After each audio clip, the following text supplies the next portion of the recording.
Hello student, आज हम numerical देखेंगे कि कर्वेचर्स के आधार पर कैसे न्यूमेरिकल बनता है। ये बहुत ही सिंपल है। कर्वेचर्स में बस एक ही फार्मूला है, आपको कंट्रास्ट रखना है और उसी के आधार पर सारा चीज़ बनता है।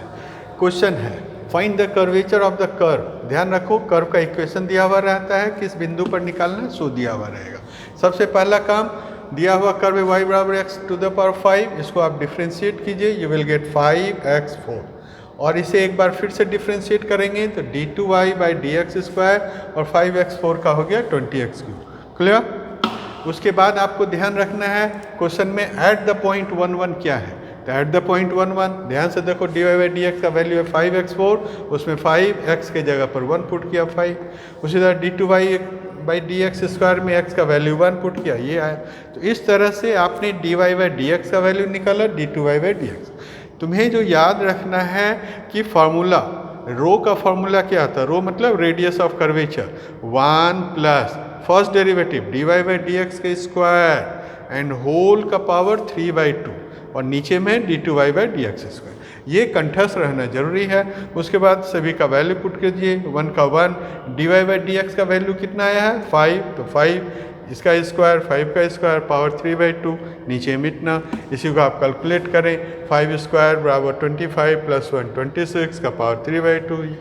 याद रखना ये है कि तुमको निकालना क्या है, कर्वेचर, और इस फार्मूला से जो निकला वो क्या निकला, radius of curvature. So finally आप कर्वेचर बराबर 1/रो लिखना नहीं भूलिएगा, नहीं तो आपका सारा मेहनत बर्बाद हो जाता। Come to second question, find the radius of the curvature. ध्यान दो, रेडियस ऑफ कर्वेचर निकालना है।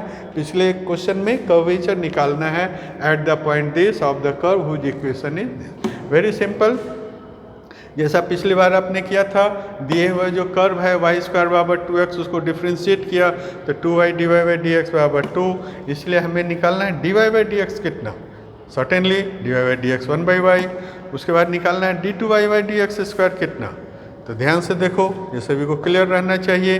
1/y का मतलब y का पावर -1 हो गया, उसका डिफरेंशियल इतना। फिर फाइनली y को dy बाई डी एक्स के टर्म्स में लिखें।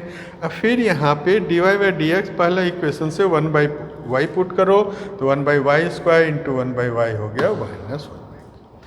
अब एट दिस पॉइंट आपको निकालना है, तो मतलब dy बाई डी एक्स मतलब 1/y का मतलब हो गया -1। उसी तरह से d2y by D x square का मतलब 1/y³ विथ नेगेटिव साइन था, मतलब इतना। जैसे ही आपका dy बाई डी एक्स और d2y by D x square निकल गया, उसके वैल्यू को पुट कीजिए, कैलकुलेट कीजिए और इस तरह से आंसर। इस क्वेश्चन में हमें रेडियस ऑफ कर्वेचर निकालना था, पिछली बार में कर्वेचर्स निकालना है, तो याद रखना है radius of curvature is this one. कोई दिक्कत? Come to this one. इस क्वेश्चंस में क्या है, ये पैरामेट्रिक कर्व दिया हुआ है, x भी थीटा के टर्म्स में, y भी थीटा के टर्म्स में और पॉइंट का कोऑर्डिनेट भी थीटा के टर्म्स में। तो हम लोग पैरामेट्रिक इक्वेशंस का टेक्निक याद करेंगे, मतलब dx बाई डी थीटा निकालते हैं, फिर dy बाई डी थीटा निकालते हैं, फिर dy बाई डी एक्स निकालने के लिए dy by D theta divided by dx by D theta, और उसे इतना करते हैं। तो बस इतना ही अंतर है जब आप पैरामेट्रिक में जाते हो। क्या करना है, y भी थीटा के टर्म्स में है तो y बाई थीटा, x भी थीटा के टर्म में है dx बाई डी थीटा, और फाइनली इतना। द मोमेंट इतना निकल गया, एट द पॉइंट π/6 बतलाओ कि dy बाई डी एक्स कितना होगा। Okay, d2y by D x square भी आपने निकाल लिया, उसका वैल्यू इतना आया। So finally d2y by D x square कितना आ गया, 1/2a sec का पावर 6 थीटा। अब एट द पॉइंट π/6 हम देखेंगे कि dy बाई डी एक्स का वैल्यू 10 स्क्वायर पाई थीटा था, तो विथ नेगेटिव साइन 10 स्क्वायर π/6, 10 π/6 का वैल्यू 1/√3, तो 10 स्क्वायर का हो गया 1/3 इतना। उसी तरह से d2y by D x square में देखेंगे π/6 का वैल्यू, sec π/6 का वैल्यू cos π/6 होता है √3/2, sec π/6 2/√3, उसका पावर 6, उस तरह से इतना। और इस तरह से ये फार्मूला ब्रह्म वाक्य है इस चैप्टर में। 8 नंबर सिर्फ इसी पर निर्भर करता है। अब जहाँ जहाँ dy बाई डी एक्स है उसका वैल्यू पुट कीजिए, d2y by D x square का पुट कीजिए, you will get the answer. So radius of curvature is this one. और कर्वेचर्स निकालना होगा तो इसी का रेसिप्रोकल आपको बतलाया गया था। किसी भी सर्किल के लिए, कर्व के लिए, curve curvature is the reciprocal of radius of curvature and vice versa. Radius of curvature दिया हुआ रहेगा तो आप curvatures निकाल सकते हैं। एक प्रैक्टिकल एग्जांपल देखो, क्या है ये? रेलवे ट्रैक है। Your question is railway track has the form of the curve y equals to x. मान लो कि ये रेलवे ट्रैक तुम्हारा क्यूबिक इक्वेशंस को फॉलो करता है, where x and y are expressed in miles. Previous questions में जब तक x एंड y का कोई यूनिट नहीं रहेगा ना, तो कर्वेचर्स के लिए भी हम लोग यूनिट लिखना भूल जाते हैं, फॉरगेट कर सकते हैं। लेकिन जब यहाँ पर दिया हुआ है x डिस्टेंस माइल्स में है, y डिस्टेंस भी y में मेज़र कर रहा है। क्वेश्चन है एट व्हाट रेट, ध्यान दो, at what rate will the engine be changing direction with respect to distance when passing through the point 2, 8। एक पर्टिकुलर पॉइंट पर उसका डायरेक्शन किस तरह से चेंज कर रहा है। ध्यान दो, रात में डायरेक्शंस को हम लोग कैसे देखेंगे? रेलवे का ऊपर का जो मेन फोकस होता है वो सीधी रेखा में जा रहा है।